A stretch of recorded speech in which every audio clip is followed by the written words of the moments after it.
রেসপেক্টের জায়গা আমার কাছে অলওয়েজ থাকবে, শেষ দিন পর্যন্ত থাকবে।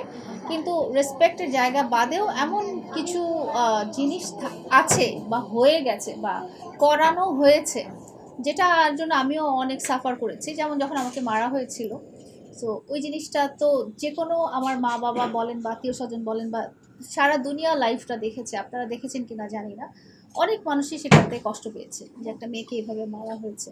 তো এই জিনিসগুলো আমি আসলে ভুলতে পারি না, আমার মনে এখনও খারাপ লাগে। কিন্তু তারপরেও যেটা হয়েছে যে মামুনের জায়গায় মামুন, মামুনের জায়গায় তো মামুন, বিষয়টা আমি ওই টিভি চ্যানেলেও ক্ল্যারিফাই করেছি। উনি যে টাইটেলটা বা ক্যাপশনটা দিয়েছে, এটা ওনার মনের আশঙ্কা থেকে দিয়েছে যে এটার কারণে কি ওদের সংসারটা ভেঙে গেল কিনা, এটা ওনার মনের একটা আশঙ্কা থেকে উনি ক্যাপশনটা দিয়েছে। আমি এটা নেগেটিভলি কিছু দেখি না। এবং ওই ইন্টারভিউতেও আমি যেটা ক্ল্যারিফাই করেছি সেটা হচ্ছে যে আমি কখনো মামুনকে ওভাবে দেখি, বাট মামুনের আশেপাশে আমি অনেক মানুষকে দেখেছি যাদের ছিল, লোলুপ দৃষ্টি ছিল মামুনের দিকে, বাট মামুনকে কখনো আমি দেখি।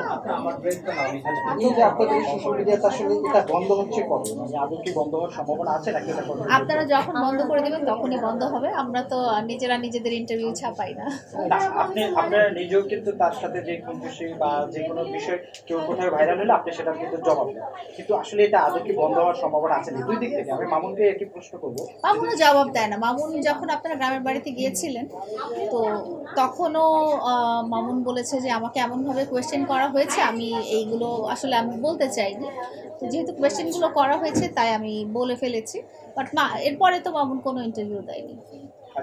এখন ধরেন আপনারা একটা মানুষকে আপনারা ভালোবাসছেন, 4 বছর একসাথে ছিলেন, মানে রেসপেক্টের জায়গা থেকে আসলে শেষ কি বলবো? রেসপেক্টের জায়গা আমার কাছে অলওয়েজ থাকবে, শেষ দিন পর্যন্ত থাকবে। কিন্তু রেসপেক্টের জায়গা বাদেও এমন কিছু জিনিস আছে বা হয়ে গেছে বা করানো হয়েছে, যেটার জন্য আমিও অনেক সাফার করেছি। যেমন যখন আমাকে মারা হয়েছিল, সো ওই জিনিসটা তো যে কোনো আমার মা বাবা বলেন বা আত্মীয় স্বজন বলেন বা সারা দুনিয়া লাইফটা দেখেছে, আপনারা দেখেছেন কিনা জানি না, অনেক মানুষই সেটাতে কষ্ট পেয়েছে যে একটা মেয়েকে এভাবে মারা হয়েছে। তো এই জিনিসগুলো আমি আসলে ভুলতে পারি না, আমার মনে এখনও খারাপ লাগে। কিন্তু তারপরেও যেটা হয়েছে যে মামুনের জায়গায় মামুন, মামুনের জায়গায় তো মামুন।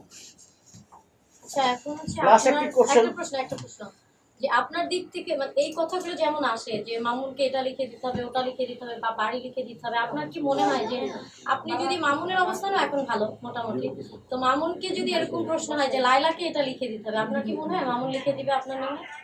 আমি কখনো আসলে ওর কাছে কখনো ম্যাটেরিয়ালিস্টিক জিনিস চাইনি আজ পর্যন্ত। বা আপনার মনে হয় যে ওর সাথে আমার মনেও আসে অনেক দিকে যে না না, এটা আবার চাওয়াটা দিবে কি দিবে না? অবশ্যই দিবে, ওর কাছে চাইলে অবশ্যই দিবে, কিন্তু আমি কখনো চাইনি আমার কাছে সম্পর্কের মধ্যে ম্যাটেরিয়ালিস্টিক জিনিসটা। আপনি এই জিনিসগুলো নিয়ে থিঙ্ক করেন না যে কেন ওর দিক থেকে এই প্রশ্নগুলো আসে, আমার দিক থেকে তো এই প্রশ্নগুলো যায় না? আমি থিঙ্ক করি না, আমি যতক্ষণ আমরা দুজন ভালো আছি ততক্ষণ আমাদের এত কিছু চিন্তা করারই দরকার হয় না। আচ্ছা, তাহলে ক্লোজ করে ফেলি হয়ে গেছে। হ্যাঁ, আচ্ছা আপা, সেদিনকার প্রশ্নটা আবারও, আপনি অনেক সময় মামুনকে নিজ হাতে খাইয়ে দিতেন বা মামুনও আপনাকে খাইয়ে দিতেন, এখন মামুন নেই, তো আপনার খেতে গেলে মামুনের কথা মনে পড়ে কিনা সেই মুহূর্তটা? শুধু খেতে গেলেই না, যেহেতু আমরা মানে বলতে গেলে অলমোস্ট দিনের বেশিরভাগটা টাইম একসাথেই থেকেছি, আপনারা তো জানেন, আপনাদেরকে আগেও শেয়ার করেছি যে ফিজিক্যাল প্রেজেন্সটা ছাড়া আমরা যখন কাজে বাইরে যাই বা ও কাজে বাইরে যাই, আমরা দেখা গেছে যে আমরা একটা ভিডিও কলে আছি সবসময়, যে জিনিসটা এখন হচ্ছে না। তো ইভেন আপনার যদি একটা বিড়াল পুষেন বা পাখি পুষেন, তার জন্য আপনার মন খারাপ লাগবে, আর সে তো আমার মানে লাইফের একটা ইম্পর্টেন্ট পার্সন এখনও, তো অবশ্যই তো খারাপ লাগে, মিস করি।